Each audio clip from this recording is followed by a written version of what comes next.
Hello, good morning दोस्तों। आज मैं पुनः आपके लिए एक वैकेंसी लेके आया हूं जो कि बहुत बहुत प्रतीक्षित है। इंडियन पोस्ट ऑफिस में जो वैकेंसी निकली है, ग्रामीण डाक सेवा के लिए जो वैकेंसी निकली है, उसके बारे में आज पूरी डिटेल जानकारी लेके आया हूं। मैं स्टेट वाइज वैकेंसी निकली है, मैं इस वीडियो में बताने वाला हूं कौन से स्टेट में कितनी वैकेंसी है, पूरा डिटेल जानकारी दूंगा। कितनी योग्यता है, कैसे आपका इसमें सिलेक्शन होगा, इस बारे में पूरी जानकारी देना की शुरुआत में करने वाला हूं। तो दोस्तों, मैं विनोद श्रीवास्तव, आपका चिरपरिचित दोस्तों आज मैं पुनः एक नई वैकेंसी के बारे में जो बता रहा हूं, उसको आप ध्यान से सुनिए और इस वीडियो को शुरू से लेकर आखिर तक देखिए। ये वीडियो आपके लिए काफी महत्वपूर्ण होने वाला है।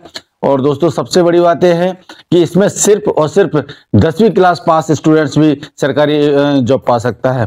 इनके तो इंडियन पोस्ट ग्रामीण सेवक यानी GDS की जो भर्ती निकली है, उसके बारे में पूरी डिटेल जानकारी दूंगा।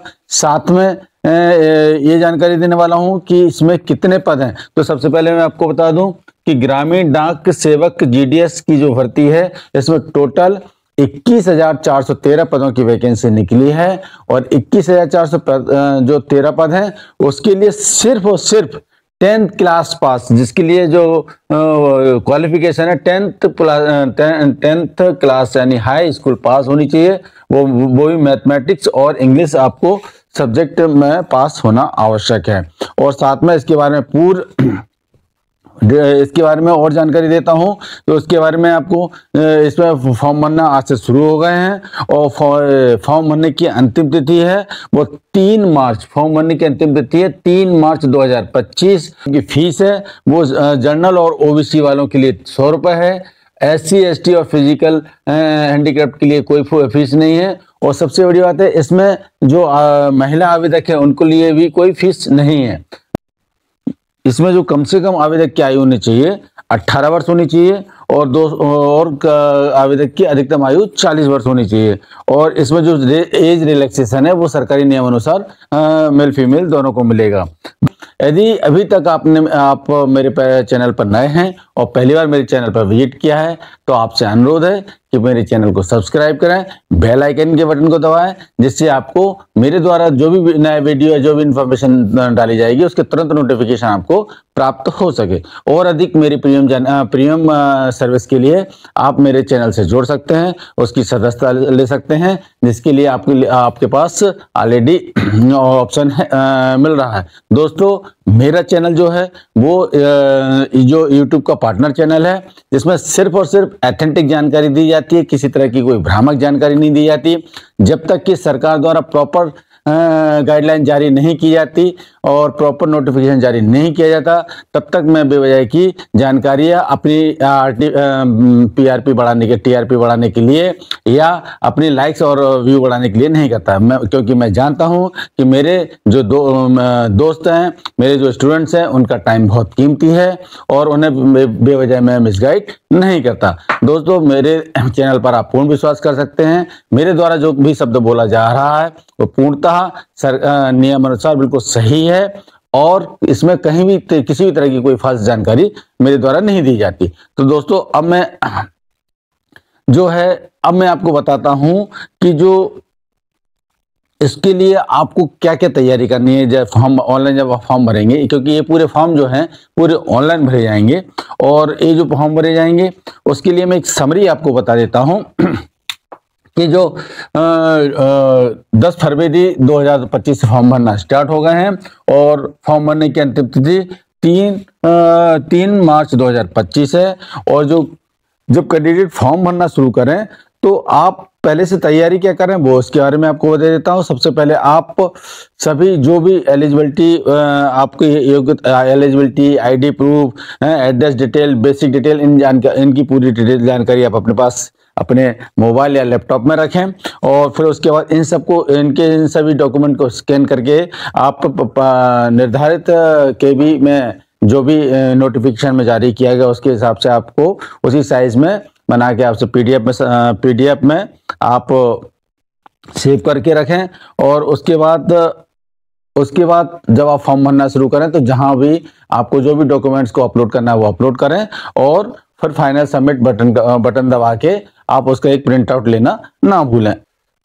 दोस्तों अब मैं आपको बताने वाला हूं कि किस स्टेट में कितनी वैकेंसी हैं और किस किस कैटेगरी की कितनी वैकेंसी है। इसको आप पूरा ध्यानपूर्वक देखिए और आप जिस भी स्टेट में रहते हैं उसी स्टेट में आप अप्लाई करें, और विशेष तौर पे आप जिस डिस्ट्रिक्ट में रहते हैं और उस स्टेट के डिस्ट्रिक्ट वाइज भी आप जब नोटिफिकेशन की पूरी डिटेल जानकारी मैं आपको दूंगा तो आप हो सके तो आप वहां अप्लाई करें। तो दोस्तों मैं आपको पूरा बताने वाला हूं कि जो सर्किल किस सर्किल में कितनी वैकेंसी निकली है, उसमें अनरिजर्व कैटेगरी की कितनी है, ओबीसी की कितनी है, एससी की कितनी है, एसटी की कितनी है, पीडब्ल्यूडी की कितनी है, इस तरह से टोटल हर सर्किल में कितनी वैकेंसी है उसके बारे में आपको बताने वाला हूं। तो सबसे पहले मैं जो आपको बताने वाला हूं, चूंकि मैं मध्य प्रदेश से हूं तो सबसे पहले मैं मध्य प्रदेश की वैकेंसी के बारे में बताना चाह रहा हूं कि मध्य प्रदेश में कितनी वैकेंसी है। मध्य प्रदेश में जो वैकेंसी है टोटल वो 1314 वैकेंसी है दोस्तों, 1314 वैकेंसी है। 1314 वैकेंसी में अनरिजर्व यानी सामान्य श्रेणी के लिए जिसमें मेल फीमेल दोनों अप्लाई कर सकते हैं, इसमें 503 वैकेंसी है। ओबीसी के लिए 132 वैकेंसी है, एससी के लिए 185 वैकेंसी है, एसटी के लिए 264 है, ईडब्ल्यूएस के लिए 161 है, पीडब्ल्यूडी की जो कैटेगरी है एक में 23, 27, 17 और 2, इस तरह से total 1314 vacancy Madhya Pradesh circle में पोस्ट ऑफिस में निकली है। अब मैं बताता हूं और सर्किल में कौन कौन सी वैकेंसी निकली है। तो सबसे बताता हूं आंध्र प्रदेश में टोटल 1215, जिसमें अनरिजर्व में 453, ओबीसी की 239, एससी की 157, एसटी की 63, ईडब्ल्यूएस की 159, पीडब्ल्यूडी की 7, पीडब्ल्यू की 7, 14, 22, 1, इस तरह से टोटल 1215 है। असम में टोटल 501 पोस्ट हैं, जिसमें अनरिजर्व की 217, ओबीसी की 153, एससी की 35, एसटी की 53, ईडब्ल्यूएस की 33 और पीडब्ल्यूडी शेष पीडब्ल्यूडी के लिए है। इसी तरह असम के 4 सर्किल हैं, 4 सर्किल में अलग अलग पोस्ट है। इसी तरह बिहार में जो टोटल पोस्ट है 783 पोस्ट निकली है पूरे, उसमें जिसमें कि 308 जनरल के लिए है सामान्य श्रेणी के, ओबीसी के 224, एससी के लिए 117, एसटी के लिए 42, ईडब्ल्यूएस के लिए 68 और पीडब्ल्यूडी के लिए शेष पीडब्ल्यूडी के लिए है। छत्तीसगढ़ में टोटल पोस्ट है वो 638 पोस्ट हैं। 638 पोस्ट में सामान्य के लिए 245, ओबीसी के लिए 59, एससी के लिए 80 और एसटी के लिए 162, ईडब्ल्यूएस के लिए 70, शेष पीडब्ल्यूडी के लिए है। और इस तरह से टोटल 638 पोस्ट है बिहार के लिए और 638 पोस्ट छत्तीसगढ़ के लिए। इसी तरह दिल्ली में 638, दिल्ली में 30, गुजरात में 1203, जिसमें गुजरात में जो 1203 में सामान्य के लिए 520, ओबीसी के लिए 260, एससी के लिए 54, 212 एसटी के लिए और ईडब्ल्यूएस के लिए 122।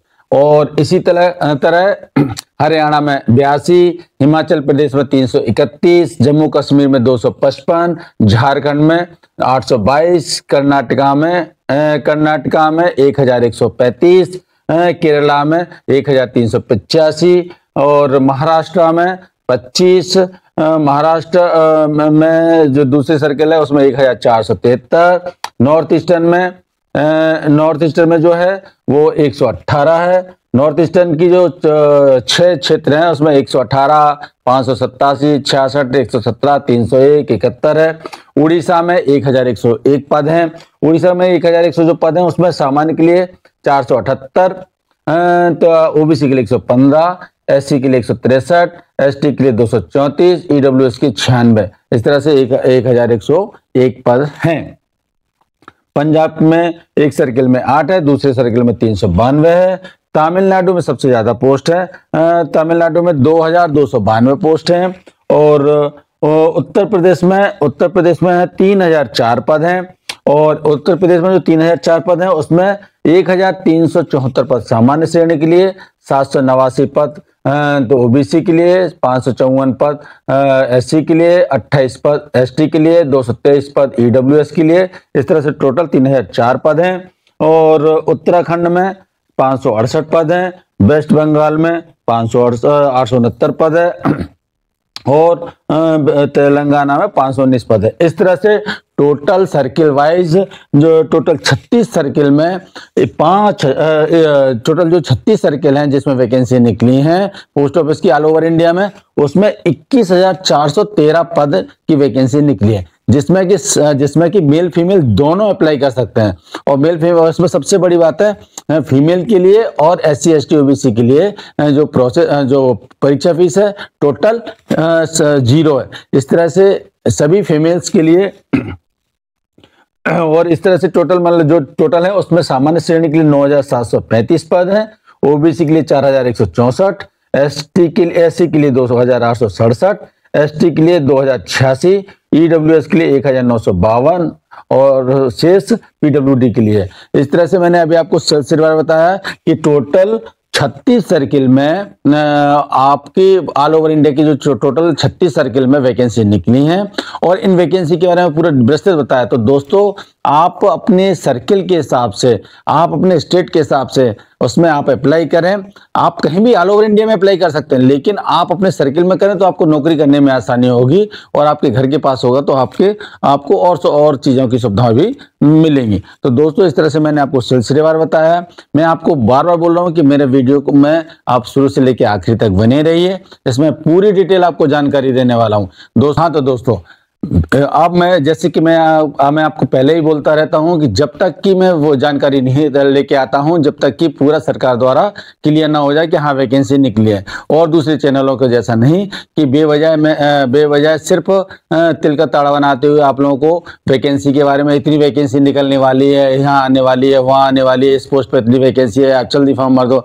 पता चला ना तो उसका कोई साइट का मालूम है, ना कोई इसका नोटिफिकेशन का मालूम है कि कब फॉर्म भरे जाएंगे, क्या सिर्फ अंदाज से कुछ भी बोलते हैं और बच्चों का टाइम खराब होता है। तो स्टूडेंट्स आपको ये पहचानना होगा कि ऐसे चैनलों से आप दूर रहें जिसमें आपकी टाइम खराब होता है। तो दोस्तों अब मैं बताता हूं कि जो नोटिफिकेशन जारी हुआ है उसके बारे में पूरी जानकारी मैं आपको देने वाला हूं। तो देखिए जो गवर्नमेंट ऑफ इंडिया ने मिनिस्ट्री ऑफ कम्युनिकेशन ने जो नोटिफिकेशन जारी किया है वो नोटिफिकेशन जनवरी 2025 में जारी किया है। देखिए एप्लीकेशन जो इनवाइट की गई है वो जो वैकेंसी की पोस्ट GDS मतलब ग्रामीण डाक सेवा के लिए जो वो पोस्ट निकली है उसमें जो पोस्ट है वो branch post office branch post master यानी BPM, assistant branch post master ABBPM, डाक सेवक 3 पोस्ट हैं निकाली है। इन तीनों पोस्टों के लिए आप 3 पोस्ट जो पद हैं उनके बारे में मैं आपको और डिटेल जानकारी देने वाला हूं। तो अब जैसे कैसे आपको उसमें रजिस्ट्रेशन कैसे करना है, ऑनलाइन एप्लीकेशन कैसे डालना है, तो इसमें आपको यदि कोई गलती हो जाती है फॉर्म में तो कैसे आप एडिट करेक्शन करना है, इसकी पूरी डिटेल जानकारी नोटिफिकेशन में दी गई है। तो दोस्तों देखिए अब इसके बारे में आपको बताऊं जो registration and submission of online application की जो डेट है वो 10 फरवरी 2025 यानी आज से प्रारंभ हो गई है और जो आवेदन करने की जो अंतिम तिथि है 3 मार्च 2025 तक आप आवेदन कर सकते हैं। अब कई बार ऐसा होता है जल्दबाजी में या कई बार छोटी मोटी गलती के वजह से कोई फॉर्म में गलत इंफॉर्मेशन भर जाती है तो उसमें आप करेक्शन भी कर सकते हैं। तो उसमें करेक्शन करने की जो डेट दी है जो आप उसमें कुछ जोड़ सकते हैं, उसमें करेक्शन कर सकते हैं, विंडो खुलेगी। उसके लिए आपको 6 मार्च 2025 से आपकी करेक्शन विंडो खुलेगी और 8 मार्च 2025 यानी आपको 2-3 दिन आपको दे दिए जाएंगे जिसमें यदि आपको उसमें कुछ जो फॉर्म आपने भरा है उसमें कुछ जोड़ना चाहते हो या आपने कोई गलती से कुछ भर दिया तो उससे आप उसमें कुछ करेक्शन करना चाहते हो तो उसके बारे में पूरी डिटेल आपको इस तरह से जो 3 दिन दिए गए हैं। अब जो सर्विस कंडीशन है और जॉब प्रोफाइल के संबंध में पूरी डिटेल जानकारी है वो पूरे नोटिफिकेशन में जानकारी दी है। उसमें अब मैं आपको बताऊं तो जो ब्रांच पोस्ट मास्टर यानी BPM की जो पोस्ट निकली है, जो पोस्ट हैं इनको क्या इनकी सैलरी कितनी रहेगी, क्या अलाउंसेस रहेगा, उसके बारे में भी डिटेल आपको जानकारी दे देता हूं। तो देखिए जो अलाउंसेस रहेंगे जो हर साल जो है ना 3% का आपका इंक्रीमेंट रहेगा। हर साल आपको 3% आपका जो टोटल अमाउंट रहेगा उसका इंक्रीमेंट रहेगा फुल पेमेंट यदि आप कंडीशन पूरी करते हैं डीए मिलेगा, जो सरकार के नियमानुसार जो डीए मिलता है वो डीए मिलेगा। और इस तरह से अब मैं देखो जो ब्रांच पोस्ट मास्टर की जो सैलरी स्लैब है वो 12,000 से 29,380 का इसमें बेसिक भी रहेगा। इसी तरह असिस्टेंट ब्रांच पोस्ट मास्टर या डाक सेवक की जो पोस्ट है वो 10,000 से 24,470 रुपए इसका बेसिक पे रहेगा। हर साल 3% का इंक्रीमेंट रहेगा। और साथ में जो डीए जो सरकारी नियमानुसार जो डीए जो डीए वगैरह है जो सरकारी जो भत्ते हैं वो आपको मिलेंगे। अब मैं बताऊं एलिजिबिलिटी और क्राइटेरिया के लिए एलिजिबिलिटी क्या रहेगी इन पोस्टों के लिए, जो तीनों पोस्ट निकली हैं और इनकी जो एज लिमिट क्या रहेगी इसके बारे में आपको बता देता हूं। तो सबसे पहले मैं बात करता हूं एज लिमिट के बारे में। तो मिनिमम एज है वो 18 वर्ष की होनी चाहिए। ये सभी पोस्टों के लिए बात कर रहा हूँ जो तीनों तरह की जो पोस्ट निकली है। और अधिकतम आयु 40 वर्ष होनी चाहिए। और अधिकतम आयु 40 वर्ष जो है वो सरकारी नियम अनुसार छूट है। अब इसमें जो सरकारी नियम जो रिलैक्सेशन है अपर एज लिमिट में वो उसके बारे में बता देता हूँ। SC ST को 5 साल की छूट है। अदर बैकवर्ड क्लास यानी OBC को 3 साल की छूट है एज में। और इकोनॉमिकल मतलब EWS वालों को बच्चों को कोई एज में कोई रिलैक्सेशन नहीं है। और PWD वालों को 10 साल का छूट है। और इस तरह से मतलब PWD और OBC है तो उन्हें 13 साल की छूट है। और PWD OBC SC ST में यदि कोई है तो उन्हें 15 साल की एज में छूट है। तो इस तरह से आपको मैंने एज लिमिट के बारे में बताया। अब बता रहा हूं कि क्वालिफिकेशन के बारे में बात करते हैं। तो जो क्वालिफिकेशन जो नोटिफिकेशन के दिनांक तक जो क्वालिफिकेशन होनी चाहिए आपके पास वो जो GDS की जो पोस्ट निकली उसके लिए secondary school examination pass certificate of the 10th standard with passing mark in mathematics and English conduct by any recognised board of school education by the government of India, state government, union territory in India. यानी आप 10th class pass होना चाहिए किसी भी मान्यता प्राप्त board संस्थान से। आप 10th क्लास पास होना चाहिए। साथ में आपके उस 10th क्लास में फिजिक्स में मैथ में और इंग्लिश में आपके मिनिमम क्वालिफाइंग मार्क होना आवश्यक है। मैं इसलिए देखिए मैं नोट जो सरकार के बिल्कुल दिशा निर्देश है मैं उसके हिसाब से पूरी हर चीज जानकारी लेके आता हूं।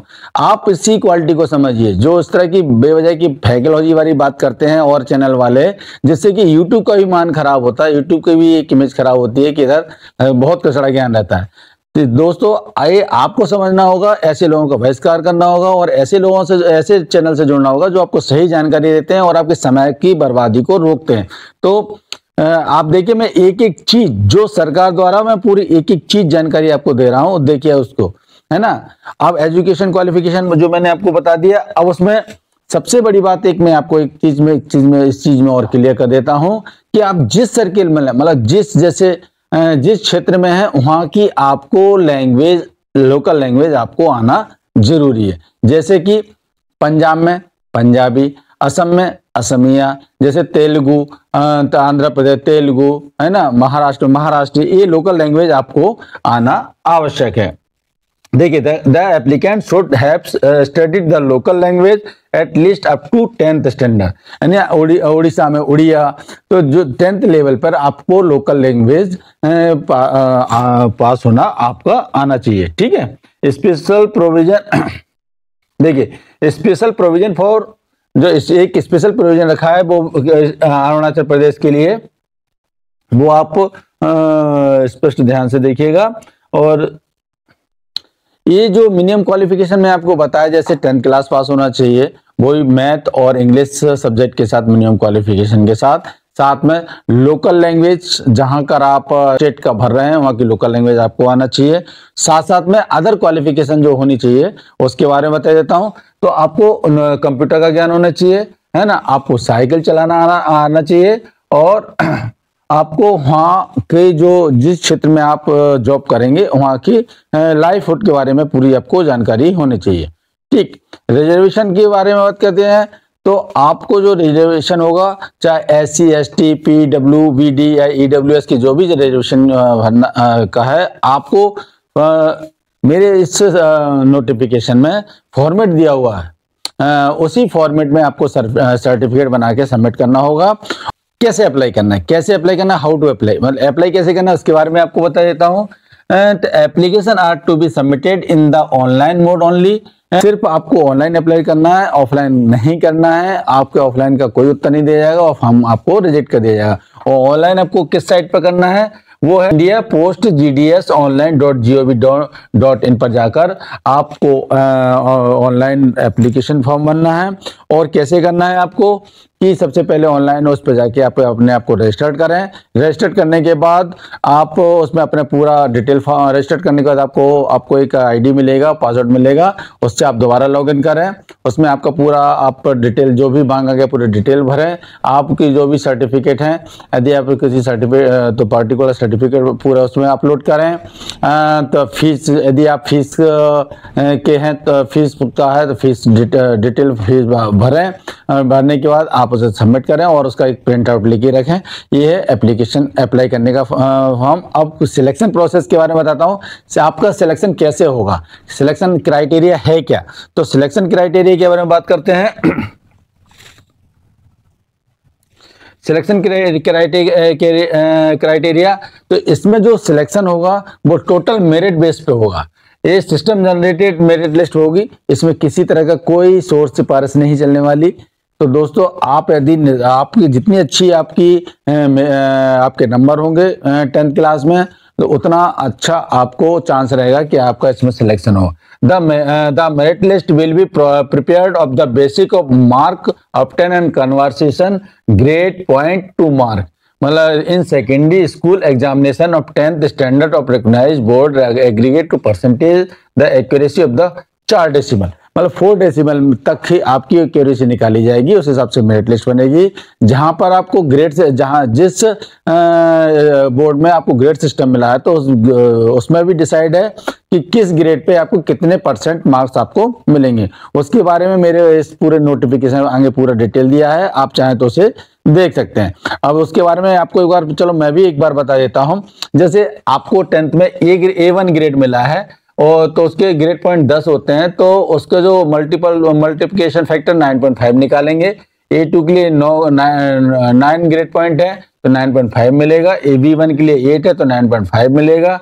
B2 के लिए 7 है तो 9.5 मिलेगा। C1 है तो 6 है तो 9.5, C2 है तो 5 तो 9.5। इस तरह से पूरा ग्रेडिंग सिस्टम किस तरह से वो नंबर मार्क करेंगे वो उन्होंने नोटिफिकेशन सरकार ने पूरा क्लियर किया हुआ है। उसे आप पूरा ध्यान से चाहें तो पढ़ सकते हैं। और इस तरह ए जो नोटिफिकेशन की पूरी PDF मेरे डिस्क्रिप्शन बॉक्स में आपको मिल जाएगी। तो जैसे आपको कोई जब आप मेरा वीडियो देखेंगे तो आप मेरे डिस्क्रिप्शन बॉक्स में जाके इस PDF की लिंक को खोलकर आपको पूरी डाउनलोड करके ढंग से पढ़ सकते हैं। जब और उसके बाद जब सिलेक्शन और प्रोसेस ऑफ फिजिकल वेरिफिकेशन कैसे होगा, जब आप मेरिट लिस्ट में आएंगे तो जब आपको बुलाया जाएगा तो आपके डॉक्यूमेंट का फिजिकल वेरिफिकेशन होगा। और फिजिकल वेरिफिकेशन में क्या कौन कौन सी आपको चाहिए, फिजिकल वेरिफिकेशन में आपको बताऊं क्या क्या रिक्वायर्ड हो रहेगा। डॉक्यूमेंट ऑन ओरिजिनल एप्लीकेबल और 2 set self attested photocopy submission, मतलब आप 2 सेट में फोटोकॉपी करके लाएं सेल्फ अटेस्ट। और कौन कौन से डॉक्यूमेंट रहेंगे साथ में ओरिजिनल रखिएगा। Marksheet, identity proof, caste certificate, PWD certificate, EWS certificate, transgender certificate, date of birth proof, मतलब ये जो सर्टिफिकेट जिस में आप अप्लाई करते हैं वो सर्टिफिकेट साथ में होना चाहिए, है ना। और medical certificate issue by medical officer of any government hospital या गवर्नमेंट डिस्पेंसरी। और certificate issue by the computer authorised respected knowledge tribal local dialect, मतलब जो भी आप कंप्यूटर के बारे में जो भी आपने पढ़ाई की है उसका सर्टिफिकेट लेके आना चाहिए। आपको जो फाइनल सिलेक्शन तब माना जाएगा जब आप फिजिकल वेरिफिकेशन अपने डॉक्यूमेंट्स का करा देंगे। मतलब आपका मेरिट लिस्ट के बारे में जानकारी और आगे की जानकारी के लिए आपको सिर्फ वेबसाइट को देखते रहना है। आपके ईमेल पर या आपको SMS के माध्यम से आपको जानकारी दी जाएगी। तो दोस्तों आप उसमें जो भी फॉर्म भरेंगे उसमें पूरा email ID, valid email ID भरें और साथ में आप जो फोन नंबर दें वो फोन नंबर ऐसा दें जो कम से कम 1 साल तक प्रॉपर काम करता है, क्योंकि उसी पर मोबाइल नंबर और ईमेल पर ही आपको पूरी जानकारी आगे की दी जाएगी। सिलेक्शन की मेरिट लिस्ट की पूरी डिटेल जानकारी आपको मिले और साथ में आप जो संस्था की साइड है उसको प्रॉपर देखते रहें। और आपको उसमें जो एंगेजमेंट लेटर है वो भी आपको वहीं पर आपको मिलेगा। दोस्तों, इस तरह से मैंने पूरी डिटेल जानकारी दी है कि पोस्ट ऑफिस में जो वैकेंसी निकली है सर्किल वाइज पूरी डिटेल जानकारी दी है। आप उसे और साथ में मेरे जो नोटिफिकेशन है उसका पूरी डिटेल मेरे पीडीएफ में आपको इसकी लिंक मिल जाएगी। उसे आप चाहें तो उसे खोलकर पूरा पीडीएफ पे आराम से आप पढ़ सकते हैं। पूरा अच्छी तरह से डिटेल जानकारी लेने के बाद ही आप उसे फॉर्म भरें। और दोस्तों, मेरी सलाह है कि यदि आपके सर्किल में जगह निकली हुई है तो आप इसको अवश्य भरें, क्योंकि इसमें सिर्फ 10th क्लास के मेरिट की बेस पर सिलेक्शन होना है। ना इसमें कोई इंटरव्यू है, ना कोई इसमें रिटन टेस्ट है, सिर्फ और सिर्फ आपकी मेरिट बेस पे होना सिलेक्शन है। यदि आप निर्धारित योग्यता पूरी करते हैं और आपको वास्तव में आपके 10th क्लास में अच्छी नंबर हैं तो आप इसे अप्लाई जरूर करें। दोस्तों, साथ में मैं कहना चाह रहा हूँ, दोस्तों मेरे द्वारा जो भी वीडियो डाले जा रहे हैं मेरे चैनल पर, उन्हें आप एक बार देखें। वो वीडियो आपके बहुत काम के हो सकते हैं। इसमें बहुत नॉलेजेबल है जानकारी है, जॉब से संबंधित हर डिटेल जानकारी रहती है, कोई फाल जानकारी नहीं होती। साथ में अभी तक मेरे चैनल को यदि अभी तक आपने सब्सक्राइब नहीं किया तो सब्सक्राइब कराएं, बेल आइकन के बटन को दबाएं और साथ में मेरे वीडियो आप लाइक के साथ साथ अपने दोस्तों के साथ भी, अपने रिश्तेदारों के साथ भी शेयर करें। ये उनके काम के भी हो सकते हैं। तो दोस्तों, इसी तरह की जानकारी प्राप्त करते रहने के लिए आप मेरे चैनल से जुड़े रहें। मिलते हैं अगले वीडियो में, तब तक के लिए नमस्कार।